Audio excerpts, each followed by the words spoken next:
This is FYI News 13, brought to you by SSP TV and the Hazleton Standard Speaker. For your information, a former Boy Scout is giving back to the organization that helped make him the man he is today. We'll talk with him next. Welcome to FYI Weekend. I'm Ken Cara. And we start with headlines from FYI News 13 and the Hazleton Standard Speaker. This week, the Downtown Hazleton Alliance for Progress kicked off their revitalization effort, and their kickoff event was well attended and featured Naughty Pine Barbecue. I'm sold just based on that. Hazleton's Mayor Joe Yanuzzi is also excited about it, but for other reasons as well. The D'Angelos, the Haydens, and a lot of the downtown businesses have bought into this. But the most important thing about this is the citizens have bought into it and are now talking about what Hazleton was and what it's going to be, and that's really great that they have this positive attitude instead of the negative attitude that's been going around. Yanuzzi adds that this is the greatest thing the city has had in years. The kickoff event for the Downtown Hazleton Alliance for Progress was held at Hayden Tower at the Markle building that will eventually be the home of the new Naughty Pine restaurant. So far, the Alliance has raised nearly $500,000 in pledged funding. You may know Kevin O'Donnell from his work with Can Do in the area. However, did you know he was a Boy Scout? In fact, he recited the Scout Law in front of me and he remembered every word of it. Now he's giving back to the Boy Scouts of America. Here's Lisa Sugar with more. Today, I'm pleased to welcome Kevin O'Donnell to our studios. Kevin was recently named the recipient of the 2014 Distinguished Citizen of the Year for the Anthracite District of the Boy Scouts of America. First of all, let me say congratulations. Thank you, Lisa. It's very nice to be here with you. Well, we're pleased to have you here. So what was your reaction upon hearing that you were receiving this very prestigious award?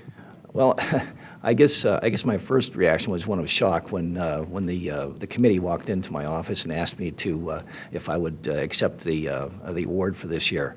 But then after I thought about it, it's quite an honor, really. When you think of some of the past recipients who have gotten it, Lou Barletta and Bob and Janice Moisey, Pasco Shiva, and some of the others, it's truly an honor for a great organization. Well, you're a gentleman who is highly involved in this community, so very well known and respected in the community, so we feel very deserving of this award. But you have a long, strong past with the Boy Scouts, so talk a little bit about that, because you were a scout. I was. I started off in Cub Scouts, actually, Pac 63 and in drums, and then I graduated to Boy Scouts Troop 63 over in St. John's, where I advanced all the way to second class. You know, I never made it much further than that, but I certainly had a lot of fun doing it. What would you say to people watching this right now, you know, with young people? What advice would you have for them? Scouting, I would think, is important for making you the person you are, and it's important for building leaders that we need in the community. Well, you know, there's so many things that go into the makeup of a person, and certainly scouting is one that helps quite a bit. For me, you know, I learned some of the basics of life while being a Boy Scout. You know, the honor and all the things of the Scout Law that are so very dear to all of us. They all combine to make you what you are. Absolutely. And now you are taking on a role as a post leader. So tell us a little bit about that. Well, it's a little bit different than you know, being the scout. Being the post leader is a little more responsibility and so on. But I'm having a lot of fun with it. It's Explorer Post 924, as in Route 924, Humboldt Industrial Park. And what the Boy Scouts are doing, they're setting up these Explorer posts for specific reasons. This one particularly is to help the young people of the Hazleton area explore career opportunities. I have quite an insight as to what all is taking place in this community with regard to career opportunities and so on. So what I've done is I've lined up several plant managers and engineers and other occupations to speak to the boys, and actually we're able to do some tours of their facilities as well. So they're getting the education of learning from an engineer how to do traffic studies and so on, and what goes into designing a highway. And they're learning from a distribution company that it's not just about moving boxes, that it's very sophisticated and computerized. They're learning from the manufacturers so many different things. So it's quite unique. It's a lot of fun. It's great for the kids, and I'm enjoying doing it too. Well, I would think that's a perfect fit, that it's going to help build future leaders for us, and we'll be interviewing maybe one of them in the future Sounds as real receiving good. the same award. Again, congratulations on your award, and we wish you the best. And now here's some news for the city of Hazleton from the mayor's desk. Street sweeping continues in the city, and they are really focusing on Church to Boundary Streets to start next week. Sweeping begins, weather permitting, at 7 p.m. Wednesday, the work continues from Church to Boundary Streets, but now in these locations. Finally, let's check out what's planned for Thursday. Remember, streets will be posted with emergency no parking in block signs, and if weather does affect the sweeping, the streets listed will be moved to the next work day. Well, don't forget to pick up the Standard Speaker this weekend, where you'll find a preview on the race for state representative in the 119th Legislative District. Coming up on FYI Weekend, we have part 2 of our interview with a local man who put together a prayer book for public meetings. And up next, we rock out with Janine and her Listen Up segment right after this break.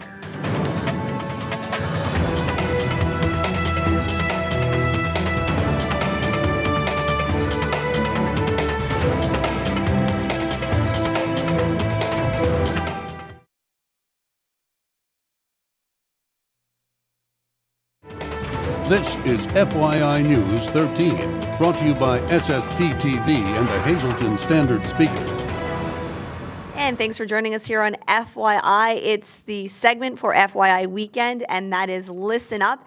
And we've been promoting bands throughout the area who do good things, and we really want to let you know where they're playing so you can go and support them. And right now we have Jack Culp. He's the chairman of the board for the Tamaqua Community Arts Center.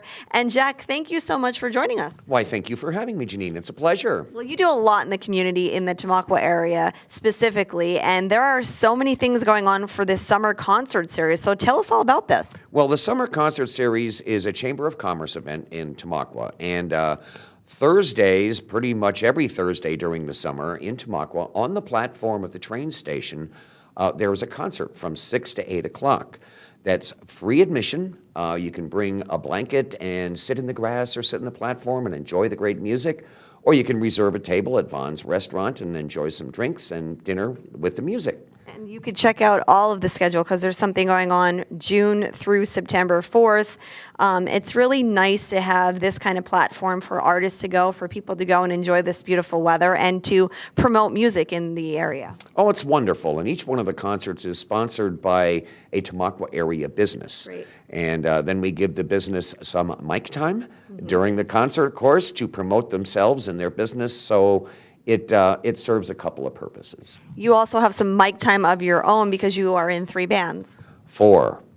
Sorry. But I'm who's counting? I'm in 4 bands, yeah. Actually, the Sterling Cup Trio, and I'm also with Buddy Musselman. Our act is called Buddy and Jack because we're clever like that. We also have an act called 3 a.m. for 3 aging musicians, which is, again, Buddy and I and another gentleman named Mike Kernan. And then I have a full-blown band called Just Us, and that's a classic rock and blues, that kind of thing. And you have an event coming up this weekend. Actually, 2. On Saturday from 1:30 to 3:30, the Sterling Cook Trio will be playing at the Hamburg Arts Fest. All right.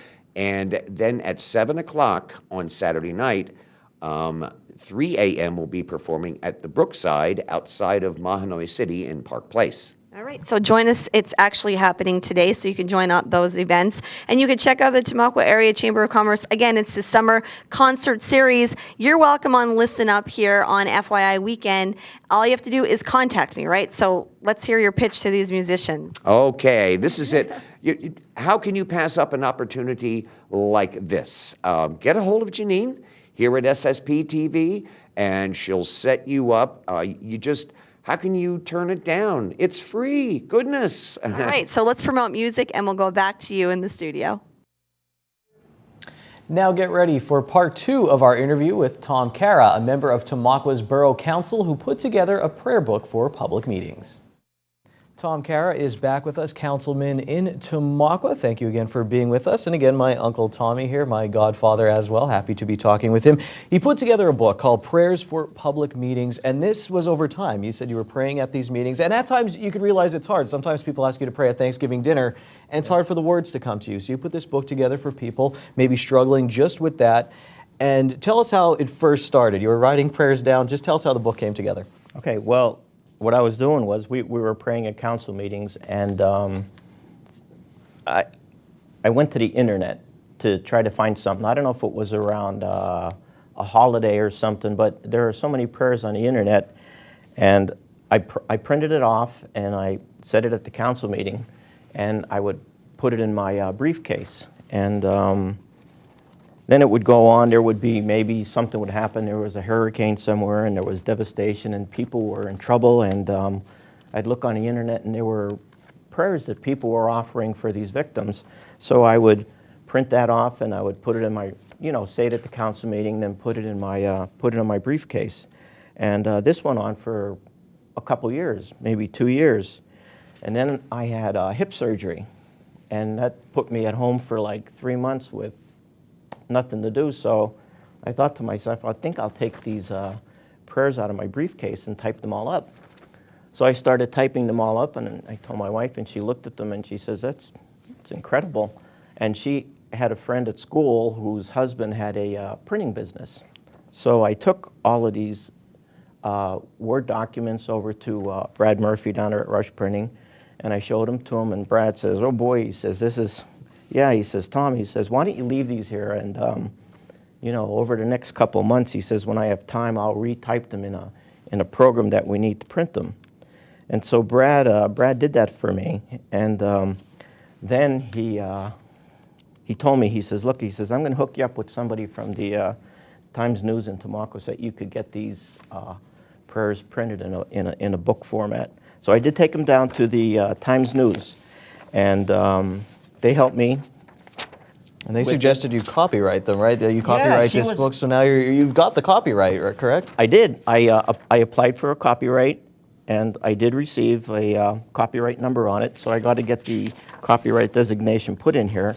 And I also am going to have 200 of these books printed up. It's going to cost me $500, but that's all right. And what I'm going to do with them is I'm going to take them to different towns. I'm going to go to a council meeting in Summit Hill and Lansford. I'll come up to a meeting up here in Hazelton at the City Hall, and I'm going to give each community one of these books. How have people responded to this? How have people in Tamaqua responded that know about this? Other councilmen or people in the town, or what has been the response to your book so far? They've embraced it, and they're all going to get a copy of it, and it's very helpful because I have an index here that will guide you through the whole year. Hey, Mother's Day is coming up on Sunday. So I have a prayer for Mother's Day, I have a prayer for Father's Day, I have a prayer for Thanksgiving, Christmas. I have a prayer here that talks about working together, and this is the one that is most current, freedom of religion. There's a prayer here that government would keep prayer in. If another municipality is interested in the book, or if someone in Mountaintop is watching this or somewhere else, can they reach out to you, or can they? They don't have to reach out to me. They just got to go to their computer and go to this website, www.prayersforpublicmeetings.com. There's a PDF of the booklet, and they could print it right down for themselves. That would come on 8.5 by 11 sheets, not in the in the format for here, but it's available for anybody, and it's free. Well, there you go. And Uncle Tommy, thank you again for joining us. We do appreciate it. Always good to see you. And thanks for joining us. And go on the internet if you're interested in the book. It was just like sitting at Nana Cara's table having meatballs. Turning to our FYI weekend community calendar now. In 2014, Robert H. Kelvin Memorial Car Show presented by the Arbutus Lodge 611 is on May 24th, 2014. It's a car show and oldies concert. And you can stop by Front Street at the public park in Freeland for this event. There will be awards as well for the car cruise, and the awards will follow the car cruise. There's also a benefit for Stephanie Poncari, who is fighting cancer at the Towers Bar in Fern Glen, and that's on Sunday starting at noon. And if you stop by, and if you can't make it, maybe you could send a donation, send it by check, and you can make it out to Stephanie Poncari, and any and all proceeds will be given to Stephanie. For more information, you can call the numbers on your screen. And finally, do not forget about the Unity Walk being held on Sunday at 2 p.m., being run by the Hazelton Integration Project. Start and finish is at the Hazelton One Community Center on 4th Street in the city. There is no charge to participate. When FYI comes back, we hop back on Penn State's Coach's Caravan. It's time for Movie Minute right here on News 13, your weekly look at what's playing at Regal Cinema 10 just outside the Laurel Mall. 2 new releases this weekend: Godzilla, rated PG-13. The King of All Monsters gets a reboot with his Warner Brothers Legendary Pictures production, helmed by Gareth Edwards, who gained critical attention for his intimate twist on the giant creature genre with his feature film debut, Monsters. And the baseball movie $1 Million Arm, starring John Hamm and Bill Paxton. In a last-ditch effort to save his career as a sports agent, J.B. Bernstein concocts a scheme to find baseball's next great pitcher using cricket players from India. Also playing The Amazing Spider-Man 2, Captain America Winter Soldier, Rio 2, The Other Woman, Legends of Oz, Heaven is for Real, and Neighbors. For all the showtimes, call Regal Cinema 10 at 570-450-7454, or to speak to a movie attendant, call 570-450-7340.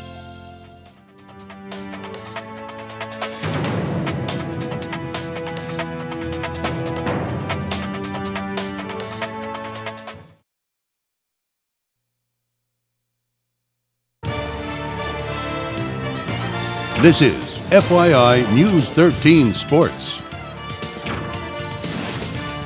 How's this for a resume? Penn State wrestling coach Kel Sanderson never lost a bout in college. He won an Olympic gold medal, and in 5 years at Penn State, he has won 4 national championships, including a title this year as the Nittany Lions edged out Minnesota. I caught up with Sanderson and very politely asked him for an interview since he's so much bigger than me. Check it out. Coach, you're on the Coach's Caravan with Coach James Franklin. Now, you come in and win 4 national championships. I mean, what advice do you give to Coach Franklin as he comes into Penn State? Well, he's he's a guy I'm seeking advice from. I mean, to be the head coach at Penn State, football, that's you got to know what you're doing. I mean, you look at the history of the football program, and just unbelievable head coaches there. And but really, more than anything, I mean, I would just say have fun. I mean, people they're just excited. They're behind you. They support you. I mean, they're grateful that you're here, and just go get it. Have you had fun? And let's talk about this past championship. How fun was that, but how nerve-wracking was it coming down to the wire like it did? Yeah, we're having fun. We want our kids to have fun, that are our student athletes, and they're not going to have fun if we're not having fun, And, part of that fun is working hard and being disciplined and doing all the things that you need to do to be the best you can be. But, yeah, I mean, we love it. This year was a great NCAA tournament. It was back and forth. Minnesota just kept winning, and we had to keep winning. And, I'm very proud of our guys just for the way they just kept fighting all the way to the end. So you have a lot of kids from Pennsylvania. Really, can you talk about the wrestling culture here in this state? You're from the Midwest? I spent 10 or 11 years in Iowa. I went to school there, stayed there, and trained there through the Olympics, and then was an assistant head coach at Iowa State. I grew up in Utah, so I came from the West. I had to go to a good program. I had to leave town. Pennsylvania's always been known for wrestling. Even when I was in high school, I was on the USA team. We wrestled the PA All-Star team in the Dapper Dan Classic, and PA is a state that can take on the nation. PA's All-Stars do very well against the United States All-Stars, and it's like that every year. So consistently, PA produces the most NCAA Americans, across the nation as far as what states are coming from. We just got to try to get those kids to Penn State, because everybody knows about Pennsylvania wrestling and everybody recruits out of Pennsylvania. So, we got to get the right kids. Just 2 more questions. One is, how do you dominate the state, as Coach Frank would say, and recruit the kids, get them to come? What do you sell them on at Penn State? Well, Penn State really sells itself. The academics, the rankings that come out, and the Wall Street Journal the last poll I saw, Penn State was #1 in the country for, who corporations look to hire from, and that alone right there, I mean, you go to college to be able to work in a profession of your choice and to do what you want to do for the rest of your life. Penn State's #1 there. So, you add a great athletic tradition and opportunity to that, and the passion, the culture at Penn State's really unbelievable. It's, the alumni give back. We still have alumni wrestling for our program in their own way, and so it's a great place to go to school, and you can't go wrong. So it really does sell itself.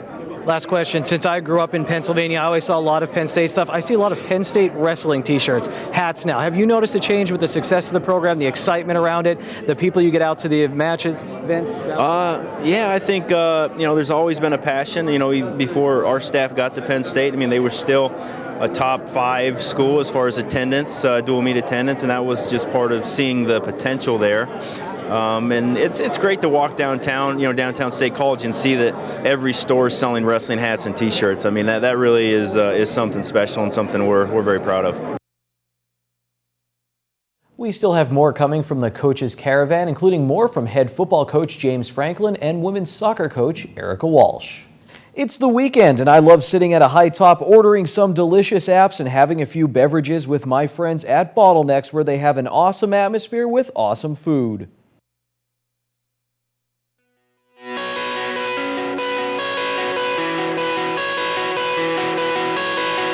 Hello again, I'm Chris at the Hazelton Animal Shelter, and here I have with me Darla. Darla is an approximately 1-year-old, recently spayed female hound, maybe German Shepherd mix. She's very sweet, sedate, and friendly, and having been recently spayed, she's a little bit slower than she normally would be.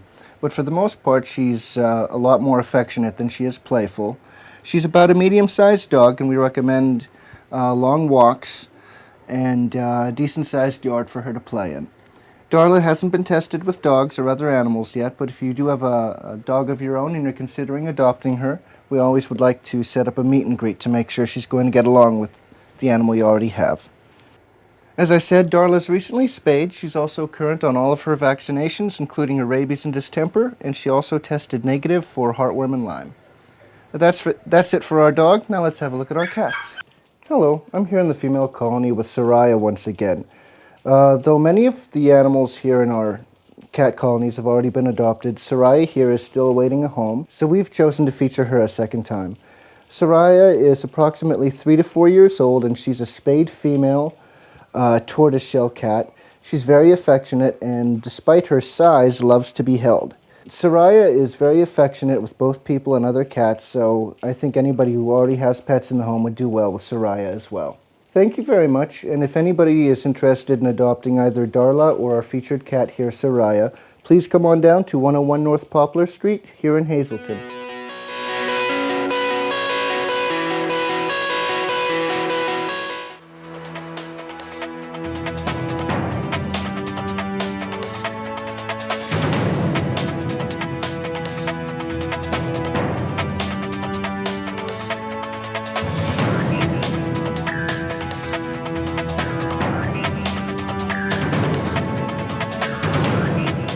That's all the information we have for this week. We'll see you on Monday. Have a good weekend and take it easy.